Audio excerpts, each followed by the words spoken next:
काहीच तर काल आम्ही दिवसभर बाहेर गेलेलो, थोडं काम होतं. बघा इकडे किती कामे पडले आहेत. अशी इथं भांडी पडली आहेत, गॅस कट्ट्यावरती पूर्ण असा पसारा पडलाय. इथं आज आणायची आहे डाळ दळून, त्यामुळं डाळीचं पण दळप केलेलं नाही आहे. डाळीचं दळप करायचं आहे, प्लस मला गव्हाचं दळप करायचं आहे. तर आजची कामाचं रुटीन खूप सारं आहे, वेळ खूप कमी आहे. काल गेलतो दुपारी आम्ही बाहेर, त्यामुळे बघा इथं कालचे कपडे घडी करायचे पडलेत.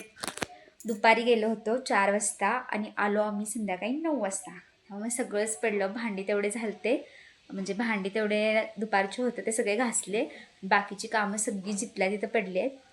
तर आज सगळी आता पट आवरणार आहे. आणि प्लस ब्लाऊज पण शिवायचं. बघा इथं कटिंग करते आहे ब्लाऊज, तर ब्लाऊजचं कटिंग पण करायचं आहे. आणि इथं मशीनलाही ब्लाऊज आहे अजून, तोही शिवायचा आहे मला. इथं मी डाळ आता वाळत घालण्यासाठी परातीमध्ये काढलेली आहे, तर ती वाळत घालणार आहे. खूप जण म्हणतात घरी बाईला काय काम असतं, बाईने एक दिवस जरी कामातून सुट्टी घेतली ना तर तिला काम तिचंच करावं लागतं. तिला तिचं सगळं काम दुसऱ्या दिवशी खूप लोड पडतं, जसं की आज मला झालं. काल थोडंसं बाहेर गेलो होतो, मग कामाचं लोड आज खूपच पडलं. तर आता ही पहिला डाळ उन्हाला ठेवते, मग दळप करायचं आहे. चला बघू शकता ऊन खूपच आहे बाहेर. उन्हाळा आजकाल एवढा वाढला आहे की विचारायलाच नको. खूप ऊन पडतं आहे आणि त्यामुळे उन्हाच्या झळा पूर्ण आतपर्यंत येतात. आणि बाहेरचा मला पसाराही आवरायचा आहे पूर्ण. त्यासाठी म्हटलं मुलांना तुम्ही आतच झोपा. तर आता फॅन लावते आहे मी, वरचा फॅन लावला जस्ट. आता मुलांना सांगितलं इथं झोपा म्हणून. झोपा पटकन, चला चला चला झोपा. बघा ही आमची मुलं बघा, उगच झोपणार, हे झोपणार ते झोपणार, कसं चाललंय बघा ह्यांचं. अशी रोज नाटके असतात या मुलांची, रोज ही नाटकी करतात.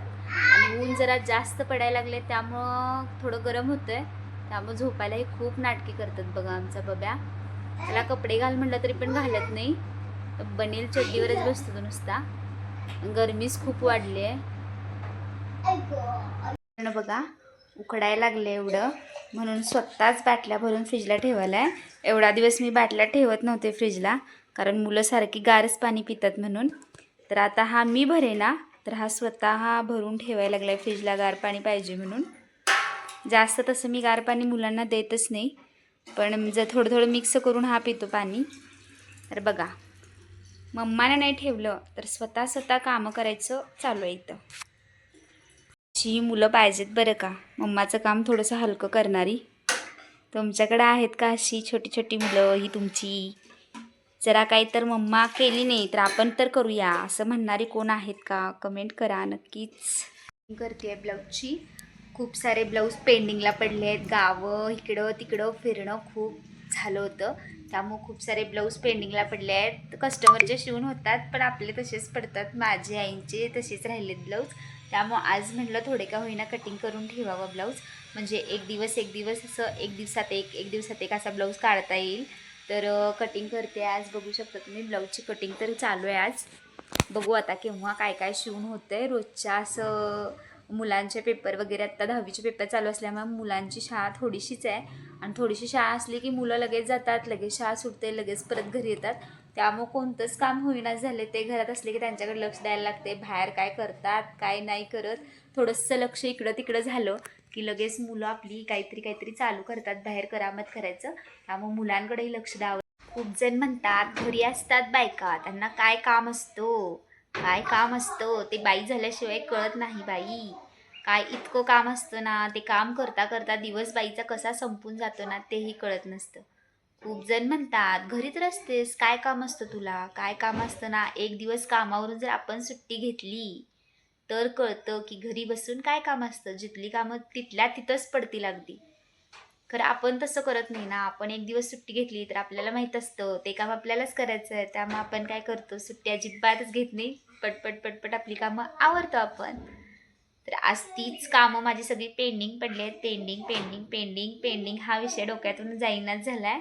तर ते करतच छोटे छोटे व्हिडिओ मी बनवते आहे तुमच्यासाठी, जेणेकरून आज दिवसभराच्या पेंडिंग कामाचा पूर्ण व्हिडिओ तुमच्यासोबत शेअर करते आहे. तर बघा आमच्या घराशेजारी आहे लग्न, तर त्याच्यासाठी बांगड्या घालायला आलो आहे. बांगड्या घालायला आम्हाला काही लांब जावं लागत नाही, आमच्या मामीच बांगड्या घालतात आणि त्यांना सांगितलेलं लग्नासाठी. त्यामुळे इथं चालू आहे. त्यांनी काल सांगितलेलं, काल आम्ही अवेलेबल नव्हतो, मग त्यांनी सांगून गेले ते निरोप देऊन घाला म्हणून. मग आज आलो आहे मामीकडे बांगड्या घालायला. गहू उन्हाला ठेवून दिले. तर मला घरात निवडलेले गहू आवडतात. खूप ठिकाणी म्हणजे पीठ वगैरे मिळतं विकत, पण मला स्वतःच्या हाताने निवडलेले गहू दळून आणले की त्याची चपाती खूप आवडते. त्यामुळं आम्ही असं विकत पीठ नाही आणत, केव्हा तरी इमर्जन्सी कार्यक्रमाला वगैरे आणतो, पण असंच नाही. रेग्युलरचं आमचं दळपच मी करते. तर आता माझं दळप करून झालं आहे, तुम्ही बघू शकता. गहू उन्हाला ठेवलेत म्हणजे गहू उन्हाला ठेवले की त्याचं पीठ जास्त पडतं, आणि हे खरंच आहे, पीठ जास्त पडतं. तुम्ही करून बघू शकता की पीठ असंच दळून आणलेल्या गव्हाचं पीठ आणि उन्हात ठेवलेल्या गव्हाचं पीठ कमी जास्त होतं. तुम्ही नक्कीच ट्राय करा. परवा आल्या होत्या आमच्या नंदुबाई, तर त्यांनी आल्यावरती खूप सारा पसारा पण होता आणि अंथरूण वगैरे पण वरती काढलेले. तर म्हटलं ते पहिला व्यवस्थित जागेला होते तिथे ठेवावेत, तर ते सगळे व्यवस्थित मी ठेवून घेतले. तुमच्याकडेही कोणी आलं की बेडमधलं वरती बेडमधलं असं होतं का, तर कमेंट करून नक्की सांगा. मीही जे वापरात नसलेले अंथरूण बेडमध्येच ठेवते आणि जेवढे वापरात असतील तेवढे आमचे वरती असतात. तर आता मी हे सगळे अंथरूण वगैरे बेडमध्ये व्यवस्थित घालते आहे. तर आता माझं घालून झालेलं आहे. आता मी त्याला बेडचं वरचा भाग झाकून घेते आहे. बघा आता अंथरूण तर गेले, एवढा ॲटलिस्ट पसारा तरी बेडमध्ये गेलेला आहे. आता मला घडी घालायचे आहेत कपडे. तर कपडे घडी घालायचे आहेत. आता बघू शकता कपड्यांचा ढीग एवढा मला पडलेला आहे. काल थोडीशी शॉपिंग केली होती, त्याचीच बॅग वगैरे इथं पडली आहे. मुलांच्या बॅगा पण तशाच टाकलेल्या आहेत. कपडे अस्ताव्यस्त टाकले आहेत. अहोंची इस्त्री करायचे कपडेसुद्धा पडले आहेत, त्यांनासुद्धा मला नंतर प्रेस करायचं आहे. तर थोडा म्हणत खूप सारा पसारा इथं पडलेला आहे. सगळाच पसारा उचलायचा आहे. मुलांची दप्तरं तिथून वेगळीकडे ठेवली तर ती आणि हुडकतील म्हणून तिथंच ठेवलं आहे. हा बघा, हा काल आणलेला आम्ही आहे पडदा. दरवाजाचा पडदा थोडासा फाटला आहे, त्यामुळं म्हटलं आता नवीन थोडासा आणावा. तर काल ही शॉपिंग केली छोटीशी. तर हा आणला आहे पडदा पुढच्या दरवाजाला लावण्यासाठी. तर तो थोड्या वेळापुरता घडी करून ठेवला, थोड्या वेळाने मी ते लावणार आहे तो पडदा. तर हे आहेत कपडे, जे की कालचे आणि आजचे असे दोन्ही दिवसाचे वाळलेले कपडे मी काढून आणलेत. तर आता हे सगळे कपडे मला घालायचे आहेत घडी. चला तर घडी घालूया. तुमचं असं केव्हा होतं का, जेव्हा तुम्ही कुठेतरी आदल्या दिवशी बाहेर जाता आणि दुसऱ्या दिवशीची सगळी कपडे अशी घडी घालायची राहून जातात, असं तुमच्यासोबत कधी होत असेल तर मलाही नक्की सांगा. कारण असं खूप जणांच्या बाबतीत होतं की काल आपण कुठेतरी बाहेर गेलं की सगळं जसंच्या तसं पडतं.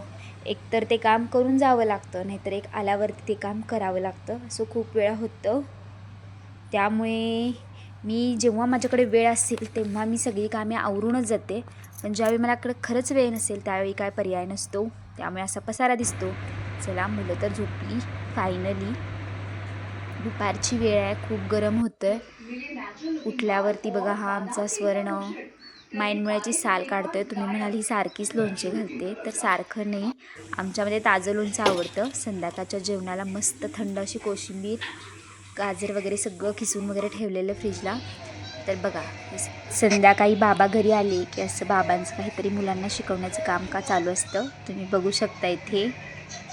तू बाबा काय म्हणते ते बघून हे करायचं बघ. हात असं सोडा बघ, असं इकडे बघ माझ्याकडे. असं करायचं नाही कधी, असं करायचं असं. हे बघ असं.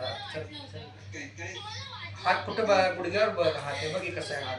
हे बघ हात असं असं खाली बघ असं. पहिला बघून घे. तर इथं आता काही कामावरून आले आहेत. त्या कामावरून आल्या की त्यांना मी सांगितलं होतं लोणच्यात मसाला घालायचा म्हणून, तर त्या इथं लोणच्यात मसाला घालतायत. मलाही जमतं पण एवढं आईंसारखं परफेक्ट नाही, त्यामुळे ते आईच करतात.